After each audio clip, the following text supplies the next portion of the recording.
If I was to talk to my 18-year-old self again, what advice would I give myself? Well, firstly, I'd say always engage in positive thinking. Trust me, it's the best attitude to have in life, the best philosophy, because you'll overcome all obstacles and problems and bounce back from defeats a lot quicker. Secondly, I'd have to say forgive. You gotta forgive people. If you don't forgive people, trust me, you're only going to hold bitterness in your heart, and that's going to bog you down and depress you. Bitterness and hate is only going to fuck you over more than anyone else.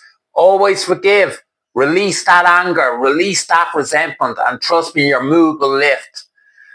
Thirdly, I'd say always be caring and compassionate. Trust me, you gotta be that way. You're going to get on in life so much better, and it's going to improve and enhance all your friendships and relationships. You'll become a much more likable person. Trust me, a more caring, compassionate society is basically a utopian, heavenly society. It's a society we should all aspire to. And then I'd have to say, look, fourthly, I'd say, look, if you're if you're in toxic friendships and relationships, there is a time, and there is with toxic people, there's sometimes a time when you need to just get out of certain circles. Like it's some people, if they're toxic, are in a sense, if they're making you toxic, it's probably best to just withdraw from that circle. I know this from experience. I had a circle of friends that I thought were friends, but I was getting bullied within those circles, and it was the best thing I could possibly do was to get the hell out of those circles. Sometimes it's the best thing you can possibly do.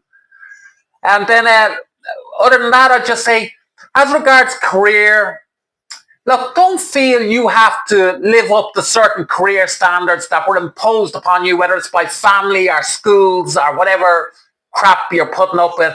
Look, for me, it was the best thing I ever did was dropping out of college. Trust me, it has helped me develop a lot better as a person. It wasn't in any sense laziness, trust me. In truth, it was a choice I made because I was putting up with mental health struggles and I needed to focus on myself to get myself better. I engaged in other means to get better. I engaged in therapy, and I attended a lot of self-help support groups and self-help courses, and I focused on my recovery. And in doing so, I developed a lot better as a human being, developed a lot of emotional intelligence. And just on to my last point then, the last bit of advice I would give myself is engage in therapy, the best decision possible you can make with your life.